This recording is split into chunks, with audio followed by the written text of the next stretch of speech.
they look good. Okay. That's all we're doing on a Friday afternoon, right? So how old is your daughter turning? So I have, well, she's turning 12. So, Okay. 20, 12, and 3. And they're all girls? All girls. Okay. I wouldn't even know what to do with them. Yeah.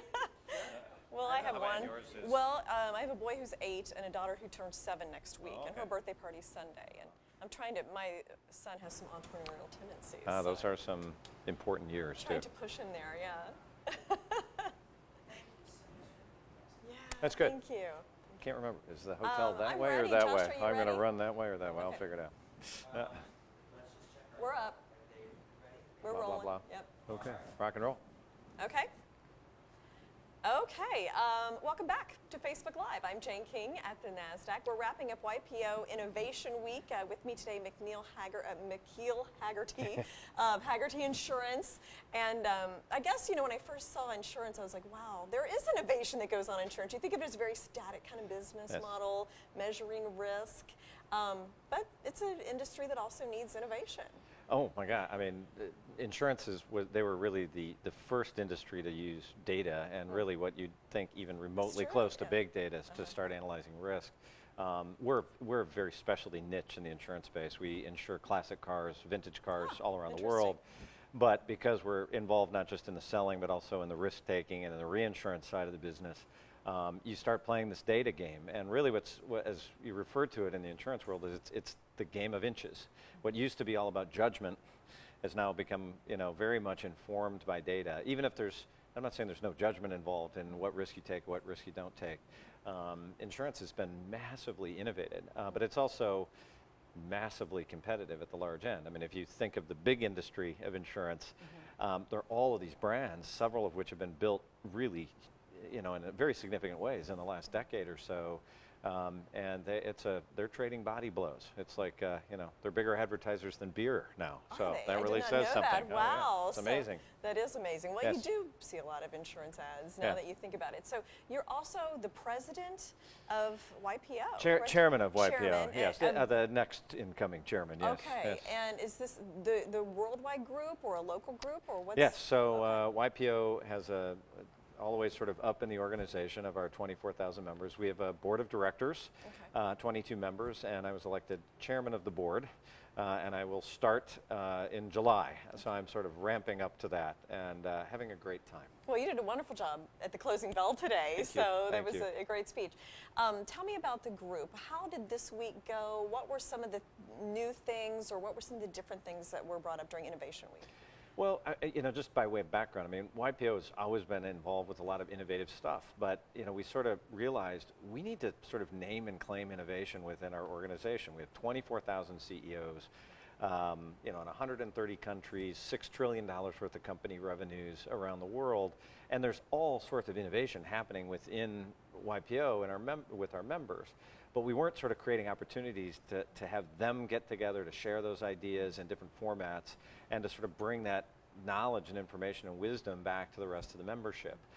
So Innovation Week was launched really, and there were all these cities around the world where different events were happening all week, culminating today out at the Thomas Edison's amazing factory laboratory workshop in New Jersey. And Talk about an innovator, right? I mean, it's just really amazing when you go there. It really makes you very excited. But then to bring all of these modern company CEOs into that environment and realize, we all are responsible for innovation, because if you're not innovating, it's going to look really bad. You're going to get disrupted, because that's where the bad guys come for you. Yes. So Innovation Week has been a tremendous success, and it will be one of many going forward for YPO. And history is just littered with companies that got safe, didn't innovate. I mean, the auto industry, we kind of went through it. They're starting to innovate now, but it's, during the last decade or so, there was some missing there, and we had Uber come along and Tesla and so forth. But that's right. And it seems like even more now, innovation is important than it ever has been.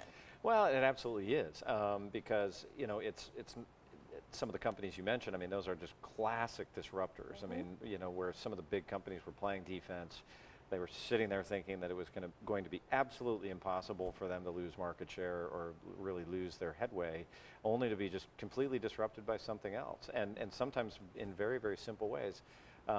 Because the real innovation isn't always just about creating an app or a widget or whatever, and that's the cool thing that you learn, and that I've learned through YPO and I've seen during Innovation Week is sometimes it's the idea itself, and just getting the cultural idea built into a company culture that allows the teams to innovate and allows them to go out there and say, yep, we're going to do everything exactly like everybody else, but we're going to take this one thing away and that one thing away, and it's going to change the world. Yeah.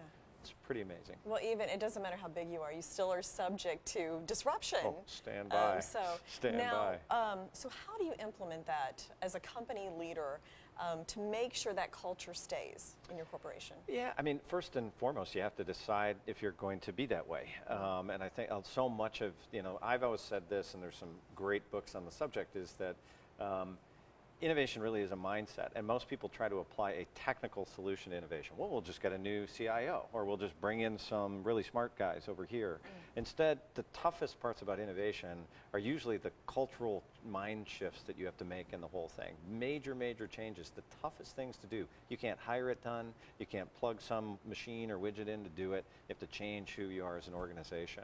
I think, really, and that can be tough in one case, because very often the innovators within companies, and we see this all throughout the YPO world, I've certainly seen it in mine, some of the most innovative minds appear very rebellious in your organization. And very often, depending on the size of your organization, it's that person that's causing trouble that ends up, getting bad reviews, sometimes they get fired. And it's very often the sort of, rebels and freaks in your companies that need to be embraced. You need to create an environment from the bottom up that, innovation can't, best I can tell, in recent years, there are only a few companies ever that have actually been innovated from the top down. We know which the biggest one was. Right. And So you're talking about Apple? Yeah. And of course, well, I was just going to say, can you imagine Steve Jobs ever working for anybody else? he couldn't. Well, and anybody I've known, everybody I've ever talked to who knew him said he was orders of magnitude more innovative than anybody else in Silicon Valley. Orders of magnitude. He just walked in and would have whole industries created, because being an inventor, you create a thing. Being an innovator, you change the world. And his track record of success was amazing. He was. I mean, from Pixar to the Mac to the iPhone to the iPad, I mean, everything was just a success that he did. Left a few bodies there was along a couple the way. There was but, a couple, yes. but yeah, But especially in the later years. But in general, for most companies, you have to innovate from the bottom up. You have to embrace, it has to become an entire organization, because there are just not very many Steve Jobs. Right. He's very unique. So now how do you make sure that you still keep that? Like, do you have a unit that's involved in that? Do you tell your HR people to relax a little bit on some of these things? And how do you do that? It's a very fine line. Well, it is. Again, I think you have to be comfortable with the rebels and freaks. Learn to love them, and just say, I remember one guy said, no, it's the gorilla. It's the gorilla, that's all out of control. And what do you do if the gorilla's hungry? You give them a banana or whatever it is a gorilla eats, and let them do what they have to do so that you get those ideas. I think that a really great idea that came out of a discussion we had today at an Innovation Week session was simply that, typically it's the budget process that crushes innovation out of companies, because the finance team is trying to create a really tight budget, So really nobody good, wants to clean spend any budgets, and money. nobody wants to spend Right. any money. What you have to do as the CEO is kind of go in there and say, great budget, wonderful. Now we're going to carve this extra part out, and that's going to be the innovation budget. And you don't get to squeeze it out of the play. So there's so many things you can do as a leader to introduce innovation into it, but the culture will win every time. Yeah. So let's wrap up with YPO again, and tell me about some of the, only at YPO would this situation happen. What are some personal stories you can share? Well, I mean, I've been seeing tweets all around the world of what some of our members have been experiencing at the YPO Innovation Week event. And it's truly amazing, because not only are we hearing some of these stories emerging from our own members that would just blow my mind. I mean, the person who won our overall innovation award, I didn't realize had just completely affected and changed the entire motion picture industry, especially around 3D technology. I get around somebody like that, it gets very, very exciting. We're going to have a little live feed later with Richard Branson answering questions. So, sometimes in YPO it's about just finding those inspirational moments, and this week has been just filled with them. And I'm sure being around this type of people kind of Gets the juices flowing in your own head as well for ideas. Oh, it does. I remember the first time at a YPO event, I met Richard Branson, and he just said, hey, look, remember, green technology is good business. So my recommendation to anybody who's looking at the tea leaves here is you take 10% of your after-tax profits and invest them in a new green tech company. And I know at least 6 YPOers that I've talked to from that one conversation with Richard Branson went out and did it. Yeah, awesome. So. Thank you very much, McKeel Hagerty of Hagerty Insurance. I know you have a very important daughter's birthday party to go to, so we're going to let you go. I have to catch a plane. Absolutely. So, Thank you for joining us, and thank you as well for joining us from the NASDAQ market site in Times Square.